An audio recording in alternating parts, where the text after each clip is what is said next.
The Toyota Hilux has been Australia's best-selling ute for years, and ahead of an all-new model being released later in 2015, the brand is seeing off the current generation version with this, the Black Edition.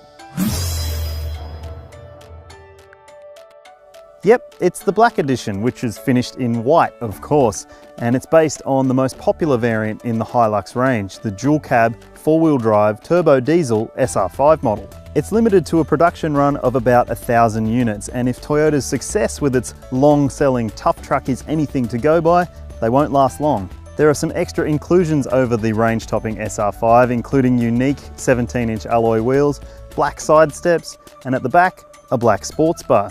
And train spotters will also notice that there are TRD badges on the Hilux Black Edition, and we haven't seen them in Australia for a fair while.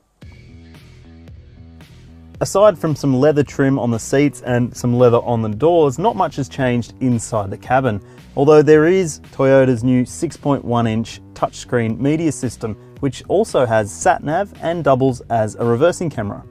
That media system does lift the ambience of the cabin compared to more affordable models, and Bluetooth phone and audio streaming is also standard. As well as that, there's a USB input and auxiliary input. Compared to some of its rivals, the Hilux's storage isn't as good as it could be. There are lots of little nooks and crannies, but they're not very useful. To keep things simple on the move, the driver gets steering wheel mounted audio and voice control buttons, as well as cruise control, and only the driver gets electric seat adjustment.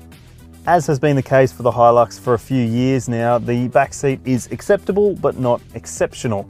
There's not quite as much legroom as you'll find in the class leaders, nor is there as much headroom. And because the body of the Hilux is quite narrow, fitting 3 across the back pew is a little bit of a squish.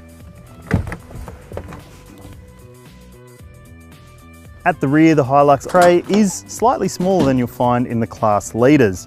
It doesn't have any of the clever items that you might find in those cars as well. There's no 12-volt outlet, and there's no real decent tie-down points. The towing capacity of the Hilux is 2,500 kilos, which is 1,000 kilos down on the best in class.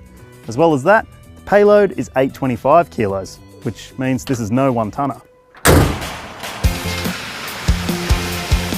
A major issue for all dual-cab trucks is their unladen ride, and the Hilux is not perfect in that regard.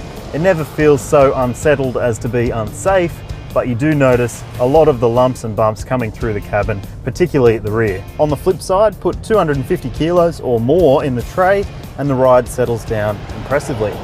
The 3-litre turbo diesel under the bonnet of the Hilux has been around for quite a while, and it's down on power compared to a lot of the class leaders. With 126 kilowatts and 343 Newton meters, it's somewhat agricultural, but still adequate. The 5-speed automatic fitted to our test rig is both familiar and competent, but it can't match the technologically advanced transmissions that you'll find in its newer rivals. On top of that, you don't get a new school push button or twist selector for your 4-wheel drive system. Instead, you get a stumpy little shifter that is so familiar from so long ago.